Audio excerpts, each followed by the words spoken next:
Supercrack Estrella presenta La espiral del viento de Martín Chirino Chirino, el autor que esculpió el viento mediante la espiral. Esta es la historia de un niño que sentía el temblor del viento y de adulto se propuso fijarlo. Lo esculpió en forma de espiral, haciendo volar al hierro, y esa hazaña se convirtió en el sello de su obra. Martín Chirino encarnaba, ejemplarmente, la condición de herrero y alquimista. En Maspalomas, Canarias tenemos una de sus espirales, pero me parece que no es casual que se encuentre allí. Si miramos en el Google Earth podemos observar cómo en una línea recta está el Ojo del Sáhara, un masivo hueco circular en medio del desierto. Los restos de la Atlántida. El misterio del Ojo del Sáhara, un masivo hueco circular en medio del desierto. Esta curiosa formación ha despertado las más originales e increíbles teorías. La denominada estructura de Richat, que has podido ver en la imagen de portada de este artículo, es un lugar ubicado cerca de Mauritania, en pleno desierto del Sáhara, que únicamente puede apreciarse en toda su magnitud desde las alturas. Y es que esta estructura geológica posee un diámetro de 50 kilómetros y una forma que recuerda a un ojo, dando mucho de qué hablar desde la llegada del ser humano al espacio exterior en las primeras misiones espaciales de la NASA. En un primer momento, dado el tamaño de lo que parecía ser un cráter, se pensó que esta formación geológica podía haber sido creada tras el impacto de un meteorito, pero se han realizado diversos estudios en la zona y en ninguno de ellos se ha llegado a esta conclusión. Así que, en primer lugar, descartamos la caída de un cuerpo celeste. Quizás estamos ante la prueba definitiva de la existencia de la civilización de la Atlántida. El mito originado por los textos del filósofo griego Platón ha dado para mil y un debates y como podrás comprender, nadie ha podido corroborar que el Ojo del Sáhara sea un antiguo vestigio de la isla mítica. La Atlántida se encuentra en el Sáhara. Investigador asegura que el misterioso Ojo de África son sus ruinas basada en textos de Platón. Una impactante hipótesis compara los detalles descritos por el filósofo griego con fotografías tomadas por modernos satélites. La Atlántida se encuentra en el Sáhara.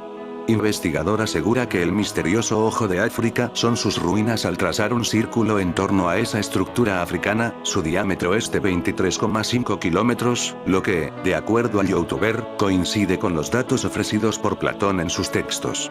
Asimismo, la forma de Richat se parece mucho a la de Atlántida, que, según relata, estaba integrada por 3 círculos concéntricos de tierra y 3 círculos concéntricos de agua.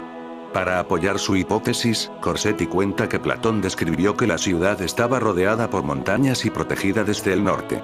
A partir de tales datos, muestra en las fotos satelitales que las montañas se ubican al norte de la estructura de Richat y hace notar rastros en la tierra que parecen antiguos ríos secos. Maspalomas, Canarias, portal dimensional en espiral. La noche del 22 de junio de 1976 un médico se dirigía en taxi a visitar a una enferma residente en el barrio galdense de Las Rosas.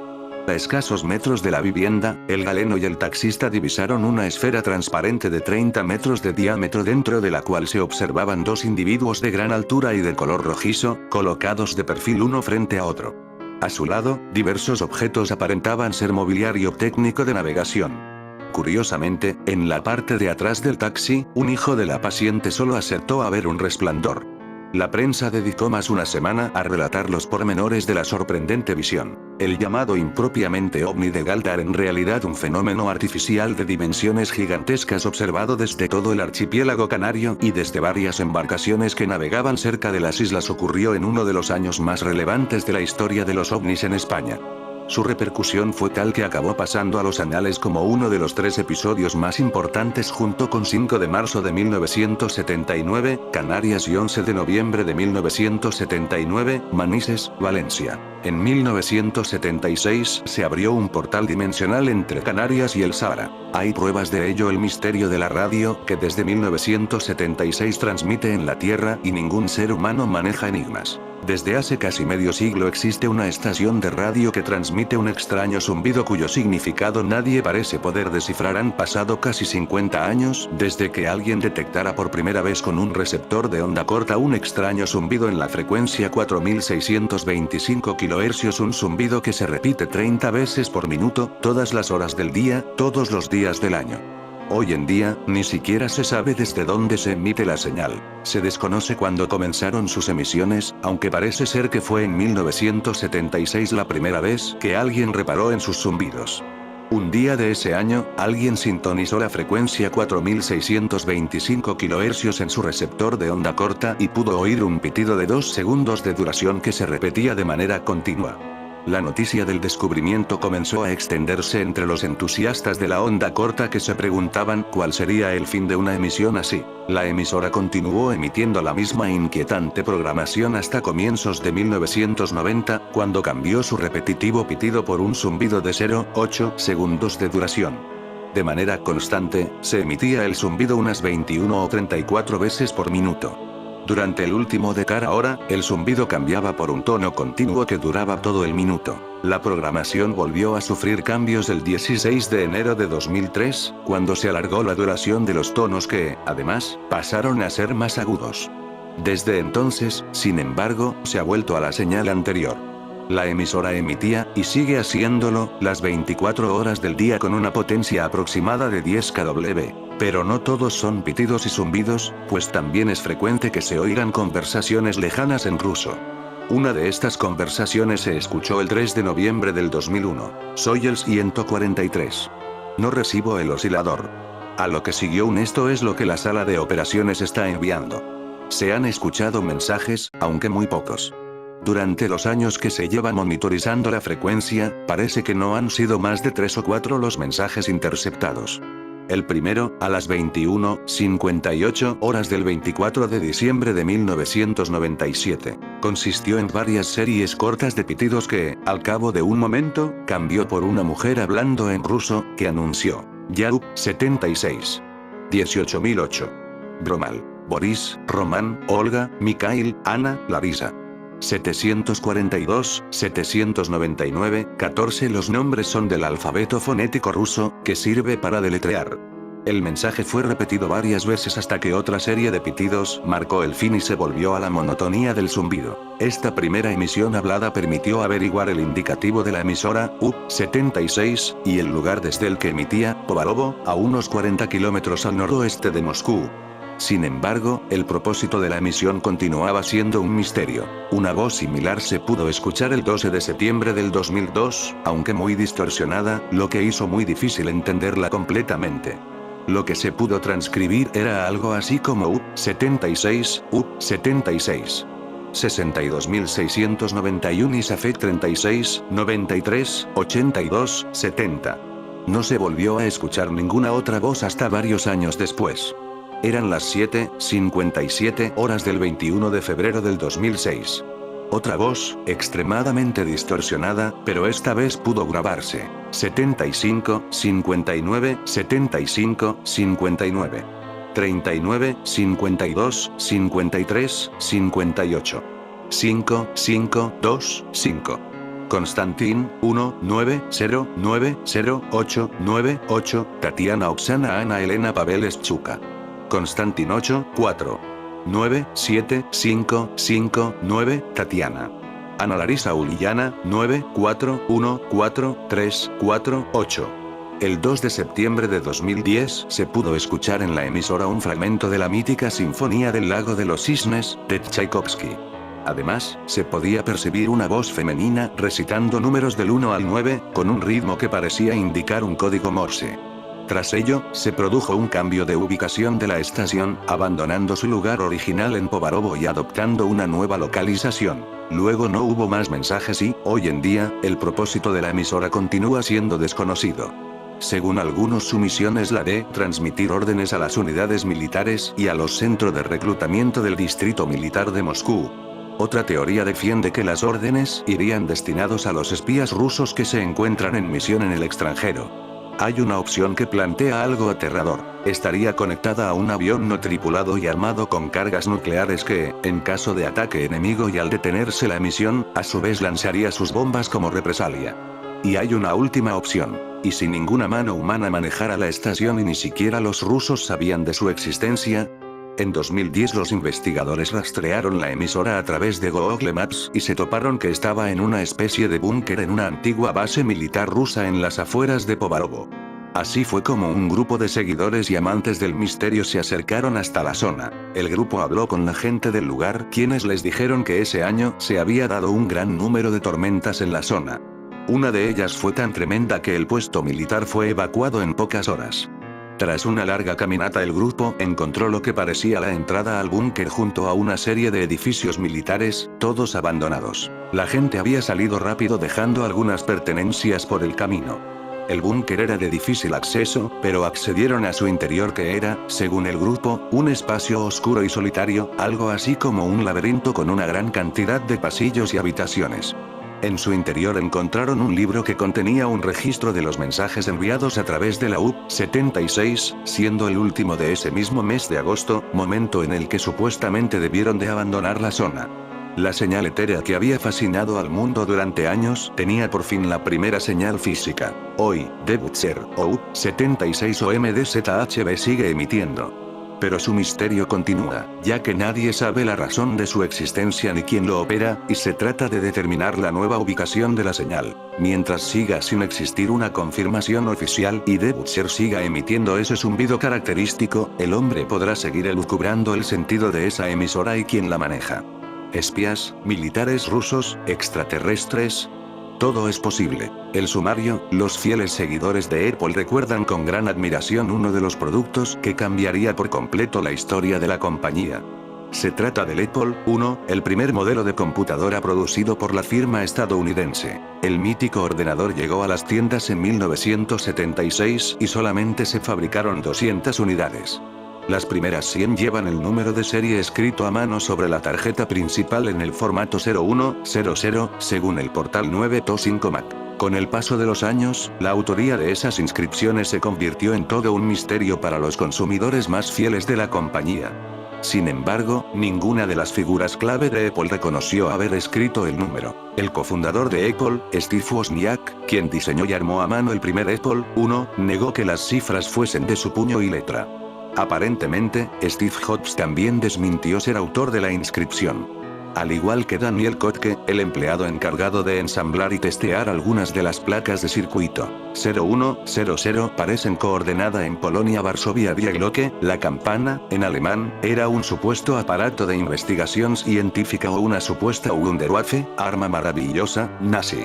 Fue descrita por el periodista y escritor polaco Igor Witkowski en Prawda o Wunderwaffe, 2000, siendo popularizada más tarde por el periodista militar y escritor Nick Cook, así como por Joseph P. Farrell y otros autores que la asocian con el ocultismo nazi e investigaciones sobre antigravedad y energía libre. El cofundador de Apple, Steve Wozniak, que diseñó y montó a mano el primer Apple I, negó que las cifras fuesen de su puño y letra. Aparentemente, Steve Jobs también desmintió ser autor de la inscripción. Al igual que Daniel Kotke, el empleado encargado de ensamblar y probar algunas de las placas de circuito. Entonces, ¿quién realizó las inscripciones? Para poner fin a las especulaciones y desvelar de una vez por todas al autor de las inscripciones, a Jim Bakke, responsable de la página Apple, un registry, que ofrece un catálogo de todas las unidades conocidas de ese modelo, viajó de Alemania a Estados Unidos y recurrió a los servicios de SA, una empresa que analiza firmas y documentos de famosos escritos a mano. Los expertos de la firma recopilaron todas las imágenes disponibles del número de serie en cuestión y realizaron un complejo análisis grafológico. Tras 3 meses de trabajo, la conclusión fue clara. Después de todo sí fue Steve Jobs, aunque probablemente jamás sabremos por qué hizo esas inscripciones y si realmente se había olvidado de ello con el paso del tiempo. La memoria selectiva es lo que tiene. La extraña teoría que asegura que Steve Jobs está congelado vivo. Muchos de sus fanáticos aseguran que el magnate sigue vivo, ya que no conocen el paradero de su tumba. Jobs, desde 1976, hizo parte de Apple como presidente ejecutivo de la compañía y máximo accionista individual de Walt Disney, pues sus visiones son catalogadas como adelantadas para la época y hasta la fecha siguen siendo utilizadas. Es por eso que, ante el silencio de sus familiares, millones de fanáticos han comenzado a especular sobre su muerte, a tal punto de decir que presuntamente sigue vivo. La versión que ha tomado más fuerza entre sus seguidores y que fue compartida por el medio de comunicación El Heraldo USA, es que Jobs supuestamente decidió construir una cámara criogénica, la cual lo mantiene vivo y por supuesto mantiene sus órganos en un buen estado, esto mientras los profesionales logran encontrar una cura para su enfermedad. Pese a que la teoría ha logrado tener un gran auge en las redes sociales, la teoría nunca ha sido confirmada por la compañía ni mucho menos por su familia. En 1976 el extraño caso de un piloto que fue abducido por extraterrestres en pleno vuelo. La aeronave que pilotaba desapareció del radar durante una hora y reapareció a una distancia imposible el 21 de junio de 1976. Un joven estudiante de aviación protagonizó uno de los episodios más desconcertantes de la historia de la aeronáutica en México. Rafael Pacheco Pérez, de apenas 20 años, con 52 horas de vuelo registradas, despegó de la Escuela de Aviación de México, en Chimalhuacán, a las 8:15 de la mañana para realizar lo que debía ser un vuelo rutinario. Sin embargo, lo que sucedió después dejó perplejos a los expertos y marcó para siempre la vida del piloto. El ovni de Canarias Maspalomas fue en la noche del 22 de junio de 1976, un día después de este extraño caso de un piloto que fue abducido por extraterrestres tras perder contacto con los radares. La avioneta reapareció una hora más tarde a más de 270 kilómetros de distancia, sobrevolando las cercanías de Acapulco, en la costa del Pacífico. En condiciones normales, este trayecto habría requerido al menos 3 horas en la Cessna 150, una aeronave con una velocidad de crucero de 170 km por hora. Sin embargo, Pacheco lo completó en tan solo 60 minutos, un tiempo que desafía las leyes de la física y la lógica aeronáutica. Cuando finalmente restableció contacto con la torre de control de Acapulco, un hecho aún más inquietante ocurrió. La voz que hablaba no parecía ser la del joven piloto. Según el controlador de tráfico aéreo Carlos de Crespchi, era como si alguien, o algo, estuviera comunicándose a través de él. Una voz desde el universo. En una transmisión captada en la frecuencia 118,5 MHz, una voz pausada y envolvente emitió un mensaje que dejó a todos atónitos. No importamos mucho quiénes somos y de dónde venimos. Bástenle saber que somos seres, habitantes de este universo al que ustedes pertenecen. Nuestro planeta está muchos años luz del de ustedes, bástenle saber que no están solos en el universo. Lo más desconcertante fue que la voz respondió fluidamente en inglés e incluso reaccionó en alemán, aunque con respuestas devueltas en español. Esta habilidad resultaba inexplicable, ya que Pacheco no dominaba ninguno de estos idiomas. La comunicación continuó durante más de media hora, mientras el personal del aeropuerto y las autoridades se congregaban en la torre de control, intentando entender lo que estaban presenciando. Combustible intacto y un piloto en blanco cuando finalmente aterrizó. Las condiciones de la avioneta solo añadieron más misterio al caso. Técnicos de Aeroméxico confirmaron que el combustible de la aeronave estaba prácticamente intacto, algo imposible para un vuelo de esa distancia. Por su parte, Rafael Pacheco parecía estar en buen estado físico, pero presentaba una memoria completamente en blanco.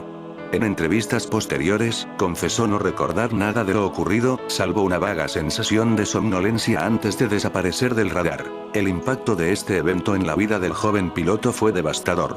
Aunque muchos lo consideraron una víctima de un fenómeno extraordinario, nunca pudo obtener su licencia de piloto, y el caso lo persiguió el resto de su vida. ¿Abducción o contacto real? El caso de Pacheco recuerda otros episodios atribuidos a encuentros extraterrestres. Uno de los más resonantes ocurrió en 1978, cuando el cazador Julio F., en la Nacional Segundo cerca de Torremocha, aseguró haber sido abducido. Bajo hipnosis, afirmó que seres alienígenas se comunicaron a través de él como si fuese una antena receptora, al igual que Pacheco. Estos incidentes plantean interrogantes que aún desafían la lógica. ¿Fue Pacheco abducido?